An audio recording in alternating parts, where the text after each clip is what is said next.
କରିପାରିନଥାନ୍ତେ? କାହିଁକି ମହାପ୍ରଭୁ ରଥାଳୁରେ ହେଲେ? ସମଗ୍ର ଜଗତକୁ ଜଗନ୍ନାଥ ଶିକ୍ଷା ଦିଅନ୍ତି, ରେ ମଣିଷ ଯେ ଯେମିତିକା ଲୋକଟା ଆଜ୍ଞା ହୁଅନ୍ତୁ, MP ହୁଅନ୍ତୁ, MLA ହୁଅନ୍ତୁ, IAS ଅଫିସର ହୁଅନ୍ତୁ, ଡକ୍ଟର ହୁଅନ୍ତୁ, ଇଞ୍ଜିନିୟର ହୁଅନ୍ତୁ, ପ୍ରଧାନମନ୍ତ୍ରୀ ହୁଅନ୍ତୁ, କଲେକ୍ଟର ହୁଅନ୍ତୁ, ଯେଡ଼େ ବଡ଼ ଲୋକଟା ହୁଅନ୍ତୁ, ଜୀବନରେ ନିଜ ମାଆକୁ ଭୁଲନି, ନିଜ ଗାଁକୁ ଭୁଲନି, ନିଜ କର୍ମ କ୍ଷେତ୍ରକୁ ଆଜ୍ଞା ଭୁଲନି। ଯୋଉଠି ଆମର ଏନ୍ତୁଡ଼ି ଶାଳ ଅଛି, ସେଇଥିପାଇଁ ସୁନ୍ଦର ପଦ ଆସେ, କାହା ପାଇଁ ବଡ କାଶୀ ଗଙ୍ଗା ଗୟା, ମୋ ପାଇଁ ବଡ ମୋ ଗାଁ। କାହା ପାଇଁ ବଡ କାଶୀ ଗଙ୍ଗା ଗୟା, ମୋ ପାଇଁ ବଡ ମୋ ଗାଁ। କାହା ପାଇଁ ବଡ ପାଷାଣ ଦେବତା, ମୋ ପାଇଁ ବଡ ମୋ ମା।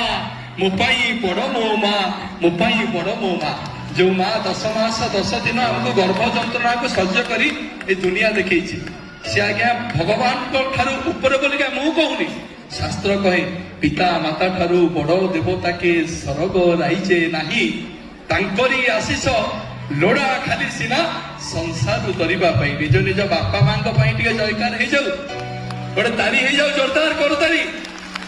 ଧନ୍ୟବାଦ। ଆସନ୍ତୁ ଆପଣ ମାନଙ୍କର ପ୍ରିୟ କଣ୍ଠଶିଳ୍ପୀ ସୌରଭ ଭରଦ୍ୱାଜ ଶୁଣିବା ଭାବରେ ଭକ୍ତିର ସୁନ୍ଦର ଭଜନ ଆଉ ଟିକେ ମିଠା ମିଠା କରୁତାରି।